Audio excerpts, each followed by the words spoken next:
Hello guys, how's it going? My name is Al.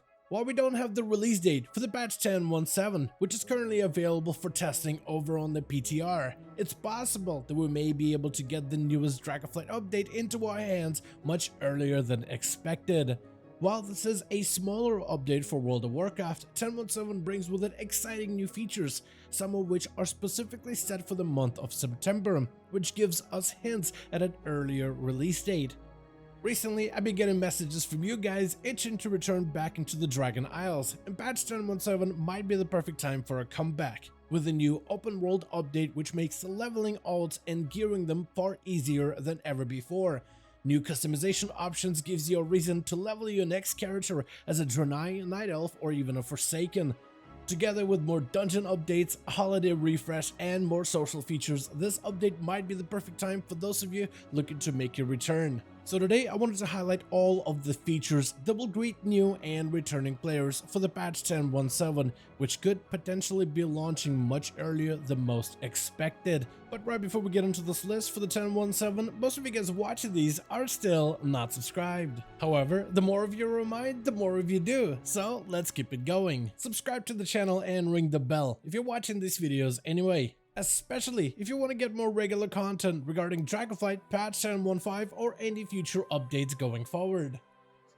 The first feature worth highlighting for the 10.17 are the Dream Surges. Dream Surges are new open world events which will become active within the certain areas of the Dragon Isles. During the Dream Surge, the entire zone and its open world activities receive a variety of buffs. Players will gain 25% more experience while interacting with the open world content of those zones, and can even benefit from a variety of Dream Surge buffs which the community gets to vote on every 30 minutes. A variety of enemies, such as most of the rares within these zones, will also be much stronger, with most of the encounters feeling more similar to a mini world boss rather than a simple rare to take down. These enemies have much more health, do a lot more damage, and even gain new abilities, which makes every one of these encounters even more challenging. But as rares grow in power, they also become a lot more lucrative to take down, as they offer a variety of rewards when slain during a Dream Surge.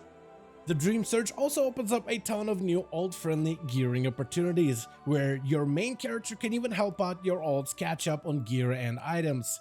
The two Dream Surge quests you'll get per character will allow you to obtain Dream Surge Chrysalis, which is an account-wide currency which can be used to purchase Dreambound gear.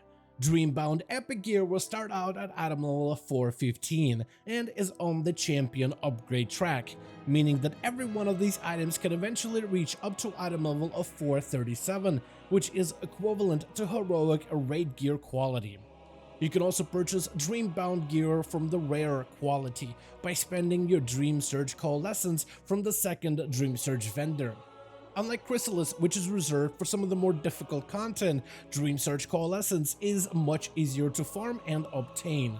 The rare gear starts out at item level 402 and is on the veteran upgrade track, meaning that it can eventually be upgraded to 424 item level quality, equivalent to normal raid gear. The blue rare items will be particularly easy to upgrade, since most of the Dream Surge activities can often drop a generous amount of Whelpling crests, which makes upgrading these items much less grindy. In fact, gearing with Coalescence will be fairly easy, as you could simply fly all over the Dragon Isles collecting this currency and gear out your character without touching any of the tougher open world activities. Some methods will obviously be more efficient, but there are multiple options available for players on how you gear your alts. Another benefit of gearing through Dream Surges is the fact that these items can also be turned into the tier set equivalents with the Revival Catalyst. By now you should have collected plenty of Catalyst charges, so new players returning back for the patch 10.07 will be able to get the class tier sets almost instantly, which offers quite a bit of power gains and helps you dive into the endgame content much easier. Next, the newest Megadungeon of Dragonflight, Dawn of the Infinite, is getting a heroic version in the patch 10.07, making it a much more accessible experience to a wide variety of players.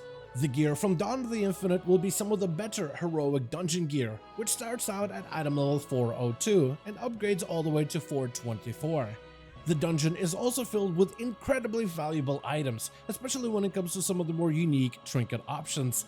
Tank players will want to be on the lookout for the stone scales, which grant each tank a powerful cheat death mechanic every 8 minutes. Healing classes returning for 10.17 will benefit greatly from the Echoing Tearstone emergency healing effect, and DPS classes will want to get their hands on the Mirror Trinket for its secondary stat boosting properties. Though there are multiple other cosmetic reasons to queue for Dawn of the Infinite Heroic, especially if you haven't finished out your Dungeon Mount collection if the current PTR lit table is to be believed. Up next, we also have new holiday updates, with the Hallows and gaining a new difficulty mode that's entirely optional. Players can tackle a more difficult version of that fight if they choose to. Defeating the boss during the updated holiday also offers updated gear drops as well, which is on a roughly same level as all the other catch-up bonuses. Brewfest is another holiday that's seen similar updates, with the dungeon encounter likely offering also an updated set of gear, though we haven't had the chance to test that holiday out over on the PTR. Players returning for 10.17 will also be greeted with the new updated Night Elf and Forsaken customization options. Night Elf players will have even more freedom when designing their character, especially when it comes to your tattoo options for both face and body, as well as a few color choices. While Forsaken players will get access to a few more skin options, and both of these original World of Warcraft races will finally get access to their heritage armor sets, as well as unique heritage questlines. The Night Elf set draws its inspiration from the very first cinematic of World of Warcraft, which features a Night Elf druid rushing through a forest as its very first opening sequence. The Forsaken set embodies the classic of undeads, with plenty of experimentation tools and vials around your belt, plenty of gothic spikes, and a casket to rest your weary bones in. Whenever they add more character customizations, it's always a win with the community, and patch 10.17 continues this trend with even more options available for the Draenei. The Mount Ari Eradar options are getting added in this very next update, which includes a secretive questline which hasn't been spoiled yet over on the PTR. The questline unlocks the fell demonic look for the Draenei, which comes with 3 new demonic red skin options, 4 hair color choices, as well as 4 eye options, ranging from yellow, fell green, purple, and even a demonic void-like color to complete your Eradar look. New players will also be able to experience the ping feature being added into the patch 10.17. Pings are an excellent way to deliver specific information to other players instantly, whether you are calling for help, trying to get everyone to attack the same target, or simply want to get your allies' attention in an instant. While this is a new, experimental feature for the World of Warcraft, just like dragon riding, it's fairly seamless. Simply keybind your ping action and use your mouse to pick your responses, or take it a step further and micro all of your pings to add a little bit more precision. Pings can be helpful when trying to communicate mid-boss fights or PvP matches, and are much more efficient than having to type out a word or a sentence to deliver your point across quickly. I want to thank all of you so much for watching this video and hope you guys enjoyed. Let me know your thoughts in the comments below.